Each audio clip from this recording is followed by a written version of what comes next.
Hello and welcome back or welcome to the channel. I'm Loudguns, and in today's video I thought it would be fun to make a few predictions as to what we might see at this year's CitizenCon event in October. As a Brit, I'm pretty psyched that CitizenCon is going to come back to Manchester after a lengthy COVID-inspired hiatus, and I'm really looking forward to meeting a bunch of folks from the community there. I'm also excited because we're currently in the standard summer slump that SC suffers near enough every year, as new content and features are held back ahead of a bumper reveal at the annual show.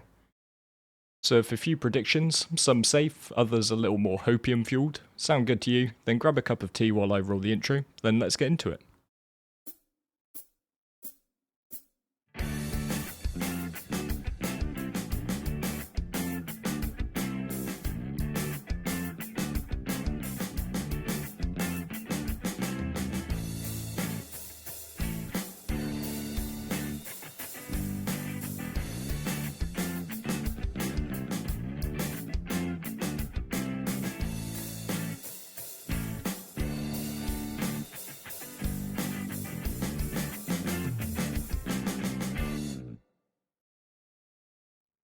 Before we kick off, I'd just like to say a big thank you to the officers and event organisers at FRCN for keeping everything running smoothly for the organ community while I've been taking a little break from SC and SC video making for the past month or so. And partly this has been due to the aforementioned lull. I figure it's always healthy to take breaks from games and give yourself time to try out new titles or reconnect with old ones, and it never hurts to touch a little grass in the summer months, particularly if, like me, you live in Scotland and vitamin D's in short supply. Also, I've had a bit of IRL stuff going on that sapped a bit of my energy. A member of my close family was recently diagnosed with prostate cancer, but thankfully he's on the mend now after an operation. I usually do my utmost to keep my personal life and my spaceship YouTube life completely separate, but for this I'm just going to make a slight exception. Because in this case, the thing that made a difference was getting a simple, straightforward PSA test without a single symptom. And this meant early detection, which meant that it could be dealt with at an early stage. The reason I bring this up is that looking at my YouTube audience analytics, we've got a lot of folks here who might benefit from such a test. It'll probably turn up nothing, but if it does, then you'll be glad to know. Prostate Cancer UK has a brilliant risk checker that involves just a few questions and takes about 30 seconds to complete. Don't worry too much about the UK part, they don't discriminate based on where you're from. I'm going to include a link to that in the video description down below, so as a first step, just do me a favour and take that quick quiz, particularly if you are a guy hitting the other side of 40. So with all that said, it's time to crack on with the first prediction for CitizenCon 2954. So I could say ships, or I could say JPEGs, it's all the same thing at the end of the day. Every year, one of the key highlights of CitizenCon is the Ship Talk panel, where John Crew and his team tend to reveal a couple of new concepts and show off work on a couple of ships that are very soon to enter the verse. In the latter camp, I would imagine that, similarly to the release window of the Crusader Spirits last year, we'll see something about the Zeuses, specifically the ES base model and the CL Clipper, the cargo variant. With the new haulage missions added in 324, there's clearly a market for more options in the 2 to 4 person crew medium ships, and these should fit the bill nicely. And sticking with RSI, I'd also imagine that the first true cap ship, the RSI Polaris, will be one of the feature ships of the presentation, targeting a release sometime around IAE, if not directly with CitizenCon itself.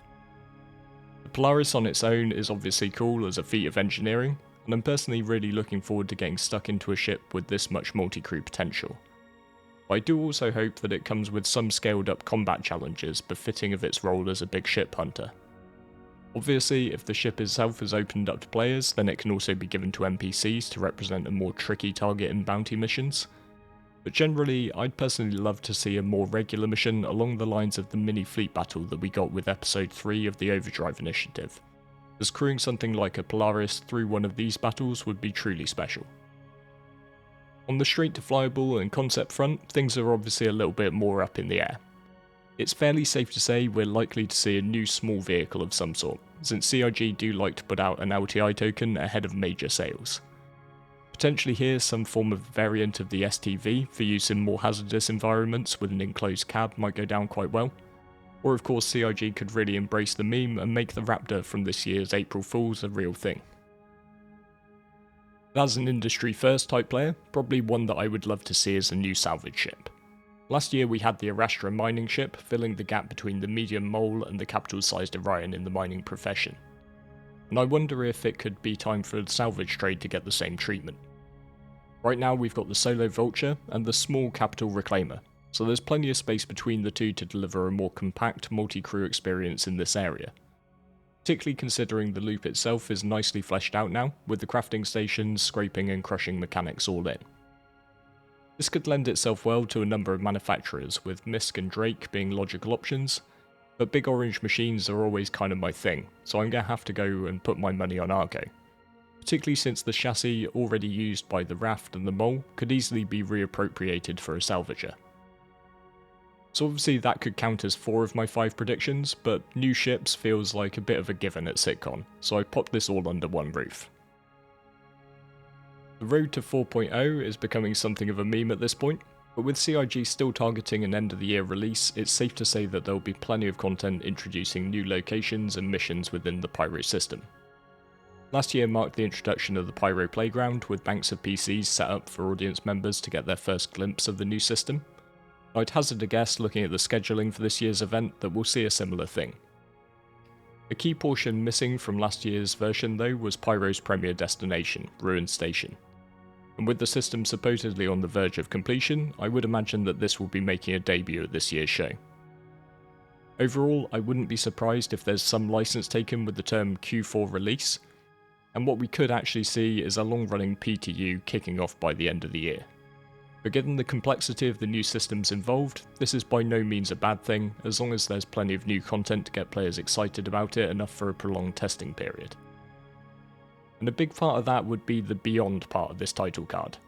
Because while I'm in no way a dev, as far as my small brain understands these things, a lot of the tech hurdles that stood in the way of one system becoming 2 should not apply to 2 systems becoming 3 or 4 or 5.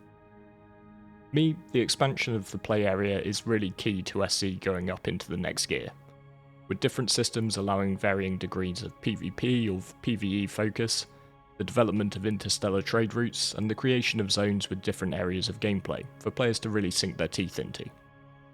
So with the road to 4.0 transitioning into the road to live, it would be amazing to hear from Chris and the team as to what their plans are for introducing new systems and how they intend to make them feel truly different to one another, and lay the foundations of the game as it expands beyond 5 or 6. Last year, I felt that one of the most underrated presentations was from Thorsten and Guillermo as they introduced engineering gameplay. But if I can draw deeply on my hopium supplies, something that would truly excite me is if we saw an update on the team plans for refining gameplay. To me, refining is an essential missing step on the road to creating a crafting system in the game. The stations developed for salvage are something of a prequel to this, but refining of materials is truly where we would get a tier 0 in my opinion. I also think with the move to Pyro next year that it would make sense as a mechanic to fast track to some degree, allowing industrial players to drop some of the constraints of operating close to specific space stations, and unlocking massive multi-crew potential for mining ops. Refining mechanics are also something of a blocker for a number of ships in the pipeline, including the Expanse, Arastra and Orion, but also, surely, for a proper rework of the Misk Starfarer that's been mooted for a long while now. The Reclaimer from Aegis shows the perils of designing a ship before you really understand how the mechanics are going to work. As a standalone piece of Aliens-inspired design, just to show off what your artists can do, then the Reclaimer is awesome. But as a salvaging ship, particularly in the new world of physicalized cargo and manual unloading, Reclaimer is, and I say this lovingly, utter garbage, that to my mind needs reworking as badly as the Starfarer does. And talk of crafting feeds us back nicely into one of the most jaw-dropping moments from last year's CitizenCon, base building. Since what was an absolutely mega presentation from Todd Pappy, it's been all quiet on the base building front. And all I can say is that I hope they've been saving a juicy update up for the past 12 months. As a survival game junkie, the thing I crave the most in SC is putting down roots somewhere and developing a base with my orc. And while I know that it's still likely a long way off, I do think it's essential that CIG communicate their direction and their ideas around this aspect of the game. Because to me it's likely to be one of the most important elements of building a true endgame in the verse. Make UEC to get more stuff to sell for more UEC, to buy more ships to make more UEC, it just can't be the be all and end all of the game. And having player created bases, villages and eventually cities to rival the landing zones is what's going to keep me coming back for more. Speaking from the experience of thousands of hours in various survival games, base building in itself can be incredibly janky. It takes a lot of refinement to get it feeling right. So something I would really love to see is CIG opening up what they have to the community using preview channels, giving us access to creative modes where we can test building mechanics, and opening up forums in which to discuss things like crafting costs and claim mechanics. CIG have a lot of talented developers, but in past base building oriented games, I've seen a lot of day one or early access launches where the devs have just immediately been shocked as players discover loopholes and use the tools in ways they never intended. SC benefits from having a large dedicated player base who can really help to iron out some of these things way ahead of time, hopefully saving a lot of developer time along the way. And finally, potentially the most rewatched aspect of last year's CitizenCon might well be that bagpipe blasting trailer for Squadron. I've lived in Scotland 6 years, I never liked bagpipes until that very moment. Considering we'll be back in Manchester, in what is effectively CIG's hometown, and given that last year marked Squadron officially entering a feature-complete polishing phase, could it be that this is the time for the single-player campaign to get an official release date? Of course, the devs could opt to make the announcement at one of the more conventional industry shows, but personally I feel that as a reward for the backers who have stuck with the project for more than a decade, such an announcement is probably best done on home turf. So there we have it for my 5 predictions for CitizenCon. We'll definitely take a look back at this video in October or November and see how right or wrong I was. As ever, I'd be really interested to know what you're thinking, so please do let me know down in the comments. If you're going to be there and you're looking for folks to meet up with, then please do feel free to hop into our Discord. There's a decent cohort of us going along, and as much as the actual event itself, I'm really looking forward to hanging out in a bar with people who want to talk about imaginary internet spaceships as much as I do. I promise that after my recent hiatus, we'll be back to something approaching scheduled programming. And over the next few weeks, I'm going to really focus on putting together updated guides, given 324's turned a lot of stuff on its head. So if you like what you see, then be sure to hit the subscribe button for more. With all that being said, thank you very much for watching all the way to the end, and I look forward to seeing you next time.